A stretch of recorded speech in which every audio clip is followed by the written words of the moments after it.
Hello दोस्तों, स्वागत है आपका। आज हम बात करेंगे क्रिया की। दोस्तों, रस छंद की हम बात कर चुके हैं। एक टॉपिक बचा हुआ है अलंकार, उसको हम अभी नहीं करेंगे। क्रिया और अव्यय छूट गए हैं पद परिचय में।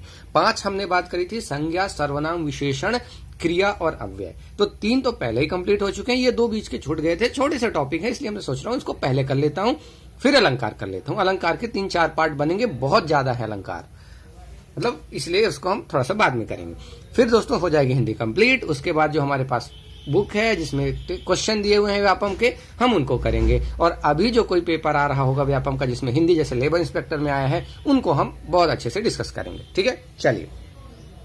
तो क्रिया, आई थिंक इसमें तो किसी को डाउट नहीं होगा। वर्ब जिसको हम अंग्रेजी में बोलते हैं, बचपन से ही हम पढ़ते आ रहे हैं क्रिया क्या होती है। तो जिस शब्द से किसी कार्य का होना या करना, मतलब कोई एक शब्द जिससे यह पता चल जाए कि कार्य हुआ या कार्य किया गया, तो वो चीज हो जाती है क्रिया। जैसे खाना, मतलब खाना खाया गया। खाना खाया गया, जब खाना आपने बोल दिया मतलब कि वो खा रहा है। ठीक है, बस मतलब वो पूरी की पूरी प्रोसेस है खाने की। पीना, मतलब कोई ना कोई चीज अंदर निगल रहा है, वो पीने की भी प्रोसेस है। ऐसे ही पढ़ने की प्रोसेस, ऐसे सोने की। तो किसी ये जो कार्य हैं इनका करना या होना, बस सोना बोल दिए तो आप समझ जाओगे कि सो रहा है बंदा। पूरी की पूरी एक क्रिया है वो। ठीक है, चलिए। अब आती है दोस्तों बात धातु की। ये बहुत ज्यादा इंपॉर्टेंट है, बहुत ध्यान से समझिएगा, बहुत हेल्प करेगी आपको। तो जो क्रिया का मूल रूप होता है वो धातु कहलाती है। मूल रूप का मतलब ये है, जैसे मान लीजिए आप बोलते हैं वह चल रहा है या चलता है। ठीक, तो चलना जो है, तो चल में जो इसका बेसिक जो रूट है, रूट जो है इसका है चल। ठीक है, चल से चलना, चल रहा, चलेगा, चलवाना, कई तरह की चीजें बन सकती है, लेकिन बेस क्या है? चल, रूट जो है। तो जो रूट हम बोलते हैं, जैसे इंग्लिश में कोई भी वर्ड होता है उसके हम रूट वर्ड निकालते हैं। उस रूट का मतलब क्या है, उससे फिर हम याद करते हैं, इंग्लिश की वोकैब याद करते हैं रूट से। तो वही चीजें हैं। जैसे पढ़ना पठ से बना, तो पठ से पढ़ाई भी बना होगा, पढ़ना भी बना होगा, पढ़ने वाला भी बना होगा, कई सारी चीजें बनी होंगी, लेकिन बना कहां से होगा? पठ से। तो वो चीज होती है मूल रूप, यानी कि धातु जिसको हम कहते हैं। ठीक है, संस्कृत में भी आपने पढ़ा होगा, बालक, पठ, चल, इन सब के रूप पढ़े होंगे, जरूर पढ़े होंगे बचपन में आपने। चलिए, और दोस्तों एक चीज और बता दें, कुछ लोग मेरे से बार बार पूछ रहे हैं, सर संविदा का बैच चलाओगे क्या या एमपीएसआई का चलाओगे? तो दोस्तों दोनों में ही हिंदी आनी है। आप बिल्कुल ध्यान से पढ़ें। अगर आपने इतने वीडियो पढ़े हैं और जो हमारे क्वेश्चन वाले करेंगे, उसके बाद आपको जरूरत नहीं पड़ेगी। तो आप चाहे संविदा की तैयारी कर रहे हो, चाहे एमपीएसआई की तैयारी कर रहे हो, या कोई भी तैयारी कर रहे हो, जहां भी हिंदी आती है आपके लिए उतना ही इंपॉर्टेंट है। ठीक है, आज थंबनेल में वैसे मैं लिख दूंगा संविदा, जब तक लिखा नहीं होता शायद वहां पे, तब तक मानते नहीं लोग, तो संविदा और एसआई दोनों ही लिख दिया जाएगा। ठीक है, चलिए। तो प्रायः धातु में ना जोड़कर क्रिया का मतलब जनरली ना एक वर्ड है, इसको अगर हम धातु में जोड़ दें तो क्रिया बन जाती है। जैसे चल था, चल एक धातु थी, उसमें मैंने ना जोड़ दिया, चलना। तो चलना क्या बन गई? ये एक क्रिया है, लेकिन ये एक धातु है। ऐसे ही पठ थी, तो पठ में मैंने ना जोड़ दिया, बन गया पढ़ना। तो पढ़ना बन गई क्रिया, और पठ क्या है? धातु। तो आपको धातु और क्रिया दोनों में एकदम क्लियर डिफरेंस पता होना चाहिए। ठीक है, कभी कभी धातु को क्रिया भी बोल दिया जाता है। क्यों? क्योंकि धातु से ही क्रिया बनती है, तो उसमें आप कंफ्यूज ना हो बिल्कुल भी। अब देखिए, धातु भी कई तरह की होती है। एक होती है मूल धातु, जो एकदम प्योर फॉर्म में होती है, और एक होती है यौगिक, यानी एक या दो मतलब धातुओं को आपस में मिला दिया जाएगा, या उसमें कुछ ना कुछ प्रत्यय लगा दिया जाएगा, तो एक नया एक धातु बन जाती है, उसको हम बोलते हैं यौगिक। तो उस यौगिक को आप क्रिया भी बोल सकते हो। क्यों? क्योंकि जो मूल फॉर्म था वो तो धातु में आ गया, अब जो बना वो आप यौगिक धातु बोल दो या क्रिया बोल दो, सेम ही चीज। ठीक है, अब मूल धातु क्या है? स्वतंत्र होती है, किसी अन्य शब्द पर डिपेंड नहीं करती, वो खुद ही जो है वो है। जैसे जा, अब जा से आप क्रिया क्या बना सकते हो? जाना, जाने। तो ऐसे आप क्रिया बना सकते हो, लेकिन मूल धातु क्या है? जा। ऐसे ही खा, तो खा से खाना बन गया, पी से पीना बन गया, रह से रहना बन गया। तो ये सारी चीजें, तो जो बेसिक है, जो मूल धातु है वो ये है। अब इनसे आप कुछ और बनाओगे तो यौगिक धातुओं में आ जाएंगे, या फिर आप क्रिया बोल दो उनको। अब मूल धातु में अगर आपने प्रत्यय लगा दिया, या कई धातुओं को आपस में जोड़ दिया, या संज्ञा या विशेषण में प्रत्यय लगा के अगर आप बना दिए, तो उसको हम बोलेंगे क्या? यौगिक धातु। ठीक है, अब ये इन 3-4 चीजों को जो हम जोड़ रहे हैं उनके हिसाब से 3 अलग अलग तरह से। कहने का मतलब यह है कि अगर आपने प्रत्यय लगाया तो अलग तरह की धातु बनेगी, अगर आपने 2 धातुओं को जोड़ा तो अलग धातु बनेगी, और ऐसी चीज 3 तरह से हम बांट सकते हैं। कैसे? जैसे सबसे पहले है दोस्तों प्रेरणार्थक क्रिया। ये चीजें आप थोड़ा अच्छे से पढ़ लें। शायद देखिए ये पहले वाली चीजें आपने पढ़ी होंगी, बहुत अच्छे से पढ़ी होंगी, पर शायद ये चीजें आप मिस कर गए हों और क्वेश्चन आए होंगे और आपको गलत हुए होंगे। तो आप हम वो कोशिश करते हैं कि जितना भी बुक में दिया है हर वो चीज कवर करें। अब जो बुक में नहीं दिया है तो वो हम नहीं कर पाते कभी कभार, क्योंकि हिंदी वगैरह की ज्यादा बुक अवेलेबल नहीं। जैसे जीके में तो कर सकते हैं, जीके में आप विकिपीडिया पढ़ लो या कहीं और से तो बहुत सारा नॉलेज आपको बता सकते हैं, लेकिन यहाँ पे क्या है थोड़ा सा लिमिटेड है। ठीक, चलिए। तो प्रेरणार्थक क्रिया यानी कि जिसको हम क्रिया की जगह आप धातु भी यूज कर सकते हैं। क्यों धातु यूज कर सकते हैं? क्योंकि यौगिक है तो आप चाहे धातु यूज कर लो चाहे क्रिया यूज कर लो, एक ही चीज है।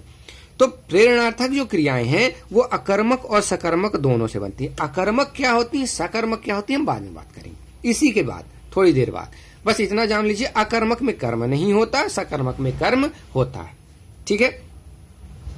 अब देखिए प्रेरणार्थक जो भी क्रियाएं बनती हैं, जब धातु से हमको प्रेरणार्थक क्रिया बनाना है तो आना अगर आपने जोड़ दिया तो प्रथम प्रेरणार्थक बनता है, और वाना आपने जोड़ दिया तो द्वितीय। ये आप याद कर लें। आना जोड़ना है तो प्रथम प्रेरणार्थक बनेगा और वाना जोड़ना है तो द्वितीय प्रेरणार्थक बनेगा। कैसे बनेगा? जैसे उठ है, ठीक है, उठ में आपने जोड़ा आना तो क्या बन गया? उठाना। तो यह है प्रथम प्रेरणार्थक क्रिया। ठीक है। और आपने वाना जोड़ा उठवाना, यह है द्वितीय प्रेरणार्थक क्रिया। ठीक है। ऐसे यहां देखें, दे, मान लीजिए दे एक धातु है आपके पास, तो देना, ठीक है, या दिलवाना, तो ये प्रथम प्रेरणार्थक है और ये द्वितीय प्रेरणार्थक है। तो ये आपको पता होना चाहिए। ठीक है। तो यौगिक धातु हम पढ़ रहे थे। यौगिक का एक टाइप है प्रेरणार्थक क्रिया, उसके खुद के 2 टाइप होते हैं, प्रथम प्रेरणार्थक और द्वितीय प्रेरणार्थक। और आना जोड़ो तो प्रथम और द्वितीय, और वाना जोड़ो तो द्वितीय प्रेरणार्थक बन जाता है। और अकर्मक और सकर्मक दोनों में ही बनता है। ये आपको याद रखना है कि ये दोनों में ही काम करता है। ठीक है। अकर्मक क्रिया में भी और सकर्मक क्रिया में भी। अब आते हैं दोस्तों यौगिक क्रिया। अब यौगिक क्रिया क्या होगी कि 2 धातुएं जुड़ जाएंगी, तो 2 या 2 से अधिक धातुओं के संयोग से। कैसे? एक रोना, रोना भी एक धातु है। धातु एक्चुअली में वैसी धातु नहीं है, धातु तो रो है, लेकिन ये यौगिक धातु है। ठीक है। तो ये यौगिक क्रिया बन गई है। तो रोना एक यौगिक धातु है और धोना भी एक यौगिक धातु है, और रोना धोना बना दिए तो एक यौगिक क्रिया बन गई। ठीक है। आप धातु और क्रिया में कंफ्यूज बिल्कुल ना हो, क्रिया की जगह धातु वर्ड यूज कर लिया जाता है। ठीक है। क्योंकि धातु क्रियाएं जो है धातुओं से ही बनती हैं। अब जैसे उठ एक रहा होगा धातु, उठ से बना उठना, बैठ से बड़ा बैठना, और उठना बैठना को एक हमने अलग ही क्रिया बना दी।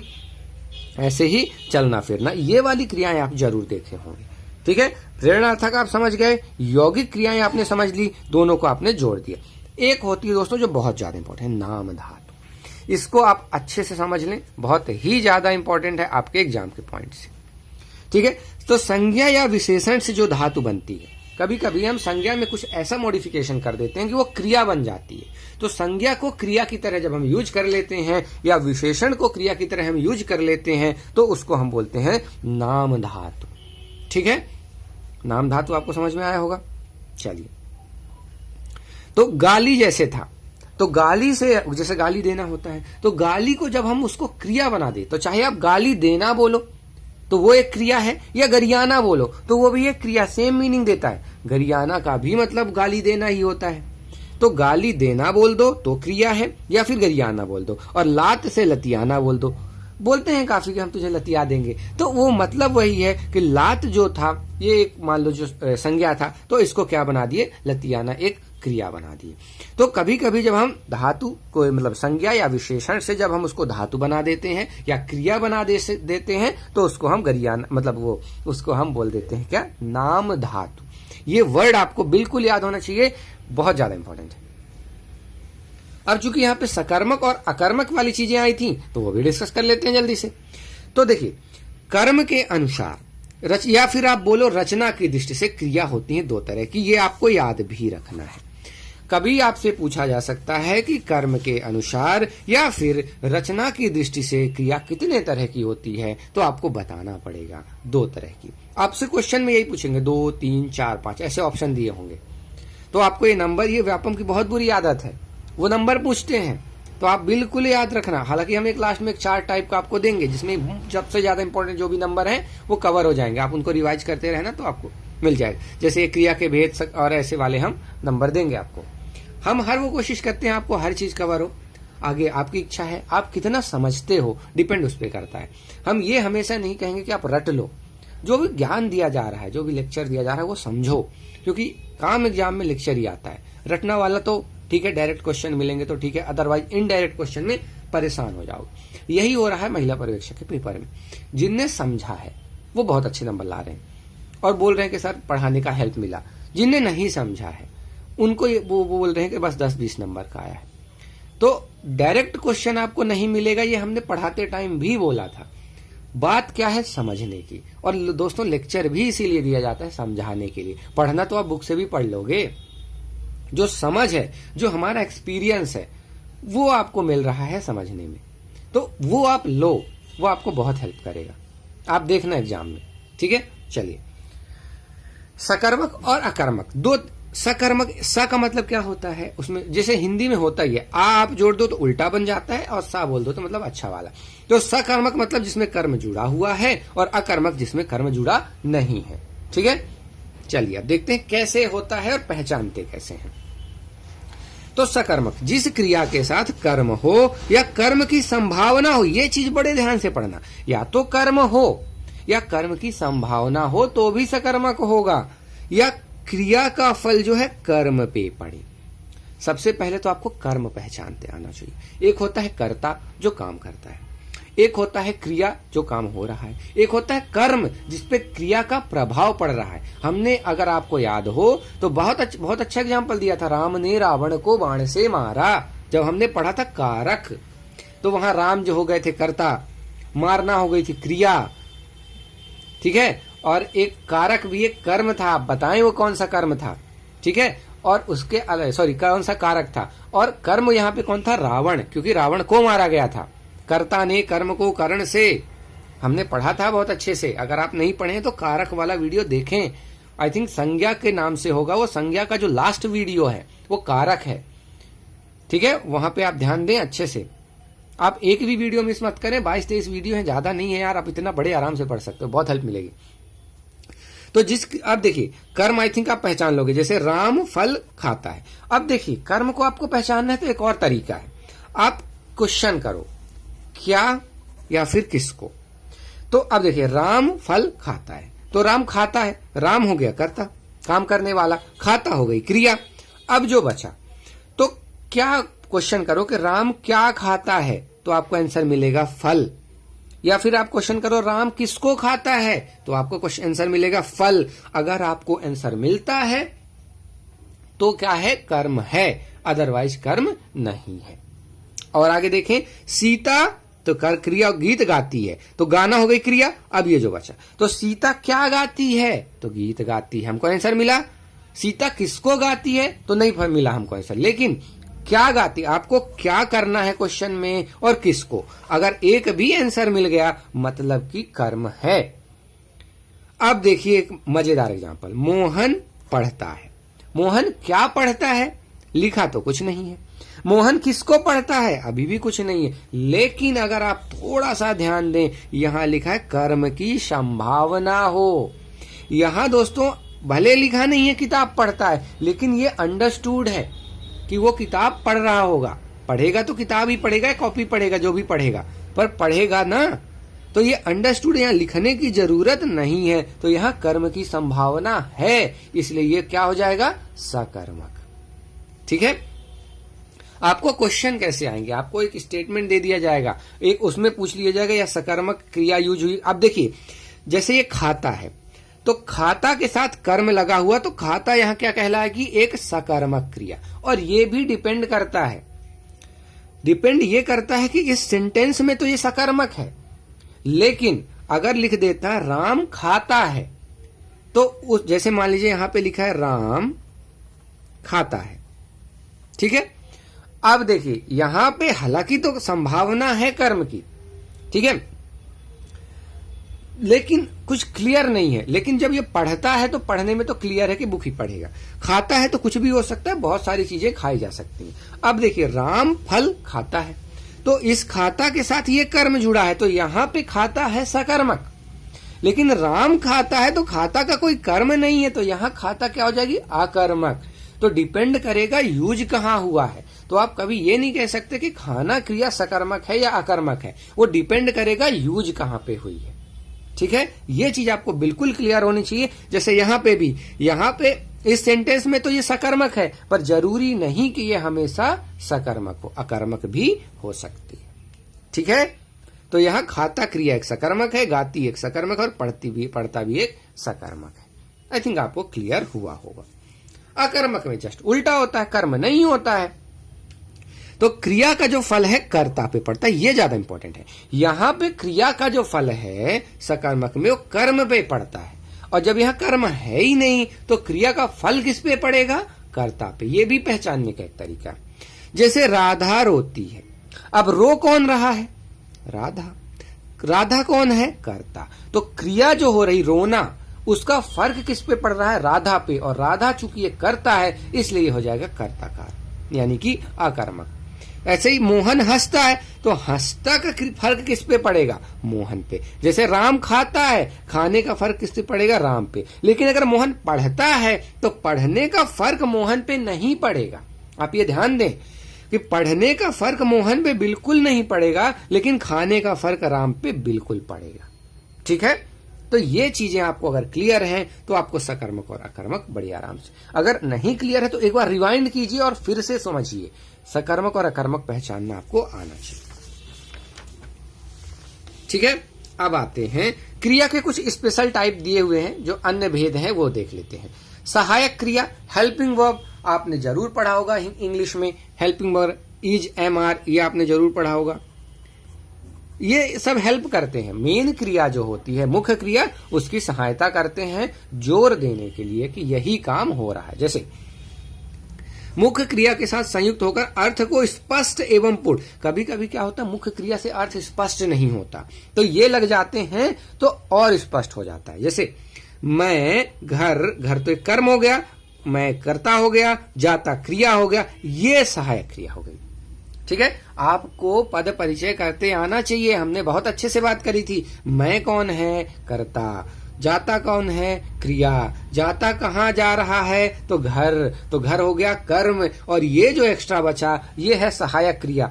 तो मैं घर जाता हूं, अब पूरी बात क्लियर हो गई कि हाँ घर जा रहा है। तो ये क्या करते हैं, अर्थ को स्पष्ट और पूर्ण करने के लिए, ठीक है। जैसे वे हंस रहे थे, अब वे थे और हंस थे, और ये जो रहे थे ये पूरी बात क्लियर कर दे रहा है, और ये एक सहायक क्रिया है, ठीक है।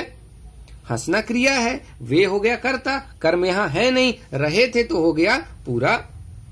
इसको जैसे हम बोलते हैं दे आर लाफिंग, या दे वर लाफिंग, क्योंकि पास्ट टेंस में दे वर लाफिंग, तो वर जो होगी वो एक सहायक क्रिया होगी।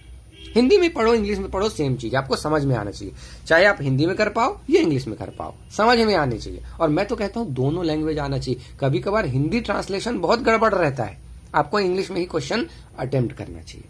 कभी कभार कुछ सब्जेक्ट में ऐसा होता है। अब हिंदी में तो इंग्लिश तो आएगा ही नहीं, वैसे ही हिंदी सब्जेक्ट ही है तो इंग्लिश ट्रांसलेशन तो ऐसे नहीं देंगे वो, तो आपको हिंदी समझनी पड़ेगी।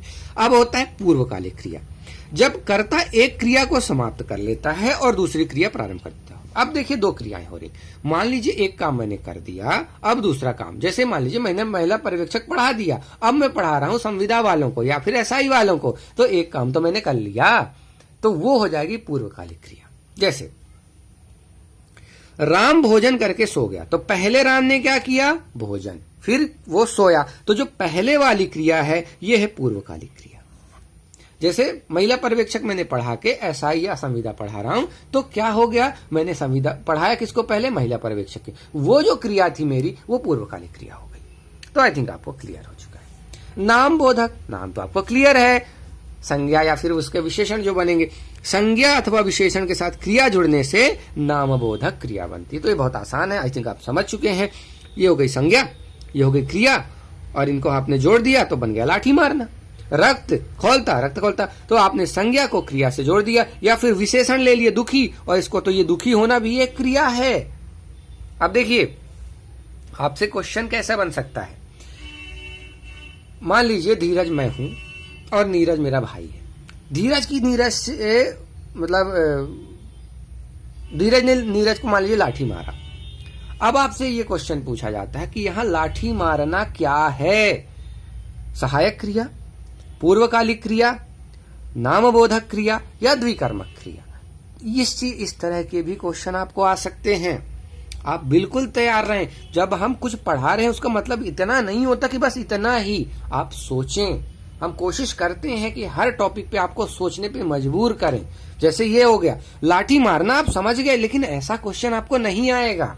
आपको आएगा एग्जाम्पल के साथ। जैसे राम को देखते ही श्याम का रक्त खौलने लगा। अब बताइए यहाँ रक्त खौलना किस तरह की क्रिया है? तो आपको समझ में आना चाहिए रक्त जो है ये तो ठीक है, और खौलना एक क्रिया है, और ये दोनों मिले हैं तो मतलब क्या हो गया? नामबोधक होगा। ठीक है, श्याम को देखते ही राम पीला पड़ गया, तो पीला पड़ गया कौन सी क्रिया है? तो आपको समझ में आना चाहिए एक विशेषण है और ये क्रिया है, और विशेषण और क्रिया मिले हैं मतलब ये नामबोधक क्रिया है। इतना आपको सोचना पड़ेगा। डायरेक्ट क्वेश्चन नहीं मिलेंगे। डायरेक्ट क्वेश्चन मिलेंगे तो 200 नंबर कट ऑफ जाएगा फिर 200 में। ठीक है, लोग पढ़ते हैं, बहुत पढ़ते हैं लोग, बहुत पढ़ने वाले लोग हैं दुनिया में। चलिए, और एक बात आप जरूर याद रखें, जितना आप पढ़ रहे हैं दूसरे भी तो पढ़ रहे हैं। वैकेंसी कितनी आती है? 200, 400, 600, इतने तो होते हैं पढ़ने वाले। तो आपको अगर आगे निकलना है तो क्या आपको सोचना पड़ेगा। आपको एग्जामिनर माइंड को सोचना पड़ेगा जब हम क्वेश्चन करवाएंगे, क्योंकि एग्जाम व्यापम के पेपर के क्वेश्चन है, तो वहां से हम आपको बताने की कोशिश करेंगे कि एग्जामिनर क्या सोच के ये क्वेश्चन दे रहा है। वो सोच आप में डेवलप होनी चाहिए, तब आप अच्छे स्कोर कर पाओ। ठीक है, क्योंकि आप खुद ही सोचो, आप हर साल से ऐसा ही होता है 152 से 154 कट ऑफ जाता है, जबकि इतना आसान पेपर आता है। क्यों? क्योंकि वो सोच नहीं डेवलप हो पाई है। लेकिन कुछ लोग इतने भी लाते हैं, मैंने इतना भी देखा है, 186 भी देखा है मैंने। तो क्यों लाते हैं? क्योंकि उनके अंदर वो सोच आ गई थी। ठीक है, चलिए, द्विकर्मक क्रिया क्या होती है? द्विकर्मक ये होती है जिसमें दो कर्म होते हैं। अब भाई दो कर्म हो जाएंगे तो द्विकर्मक हो जाएगी, तो बहुत आसान हो गई। ठीक है, अध्यापक ने, ये तो हो गया कर्ता ने, कर्ता ने, याद करो कर्म को, तो ये कर्म हो गया, याद है? कर्ता ने कर्म को कर्ण से, तो वहां से भी पहचान में आता है। कर्ता ने, तो ये तो कर्ता हो गया, कर्म को, ये कर्म हो गया। हिंदी पढ़ाई, अब देखिए पढ़ाना तो ये क्रिया है, ये क्या है? हिंदी, ये भी एक कर्म है, क्योंकि जब आप पूछोगे क्या पढ़ाया तो आपको आंसर मिलेगा हिंदी, तो हिंदी मिल गया एक कर्म। और आप पूछते हो किसको पढ़ाया तो आपको आंसर मिलेगा छात्रों को, ये भी एक कर्म है। हमने क्या बोला था कर्म पहचानने के लिए? क्या और किसको करो। तो अध्यापक ने छात्रों को हिंदी पढ़ाई, तो क्या पढ़ाया? हिंदी, तो कर्म मिल गया। किसको पढ़ाया? छात्रों को, तो वो एक कर्म मिल गया। तो हमको दो कर्म मिलेंगे। तो यहाँ पे ये कर्म क्या कहलाएगा? तो यहाँ जो पढ़ाई वाली क्रिया है ना, इसके साथ चूंकि दो कर्म है, इसलिए पढ़ाई एक द्विकर्मक क्रिया। कितना अच्छा क्वेश्चन बन सकता है कि अध्यापक ने छात्रों को हिंदी पढ़ाई, यहाँ पे पढ़ाई किस तरह की क्रिया है? अब आप परेशान हो जाओगे, यार आपने तो पढ़ा था, पढ़ाना तो क्रिया होती है, पर किस तरह की क्रिया? तो यहां आप परेशान हो जाओगे। इसलिए मैं आपको कोशिश करता रहता हूं हर वो चीज जो आ सकती है आपको बताएं, तो आपको पता होना चाहिए कि यहां जो पढ़ाई है वो द्विकर्मक क्रिया है। अब अगर यही बोलता अध्यापक ने छात्रों को पढ़ाया, तो वहां पढ़ाया कौन सी क्रिया होती? एक क्रिया वाली, यानी कि सकर्मक क्रिया। क्यों? क्योंकि वहां कर्म कौन सा होता? केवल छात्र। अब यहां दो कर्म, इसलिए द्विकर्मक। ठीक है, और ऐसा कोई होगा तो फिर वहां पे नामबोधक, तो उल्टा आपको आना चाहिए। अब जैसे अगर ऐसा हो गया, जैसे राम भोजन करके सो गया, तो यहां पे आपसे पूछा जा सकता है कि भोजन करके सोया। ठीक है, तो भोजन करना कौन सी क्रिया है? तो आप ये क्रिया नहीं लगा सकते नॉर्मल, आपको पूर्वकालिक क्रिया बताना पड़ेगा। जैसे ये बोलता है यहाँ पे मैं घर जाता हूं, तो यहां जाता किस तरह की क्रिया है? तो जाता तो ठीक है सकर्मक क्रिया है, और हूं क्या है? एक सहायक क्रिया। इतना आपको समझना पड़ेगा। ये वीडियो थोड़ा बड़ा हो रहा है, 24 मिनट हो चुके हैं, तो इसको हम यहीं कंप्लीट करते हैं। अगला पार्ट अगले वीडियो में थिंक वहां पे कंप्लीट हो जाएगा। तो दोस्तों बहुत ध्यान से समझें। अगर कभी हम डांट देते हैं तो उसको आप बुरा ना माना करें, बिल्कुल आपके भले के लिए किया जाता है। क्योंकि कभी कभार इंसान खुद से नहीं करता, पर कोई जोर दे अगर तो आदमी कर लेता है। तो आप जरूर इन चीजों को बहुत अच्छे से पढ़ें। बड़ी मेहनत से दोस्तों हिंदी के वीडियो बनते हैं। इतनी मेहनत मेरे को उसमें नहीं लगती थी, महिला पर्यवेक्षक में इतना ज्यादा मेहनत नहीं लगती थी जितना हिंदी में लगती, क्योंकि हिंदी में बहुत तरीके से समझाना पड़ता है। अदरवाइज आप बिलीव करो, आपको यूट्यूब पे कहीं नहीं मिलेंगे ऐसे लेक्चर हिंदी के, ठीक है। तो अगर आपको पढ़ाया जा रहा, मेहनत की जा रही, तो बड़े अच्छे से पढ़ें, ध्यान से पढ़ें, ठीक है।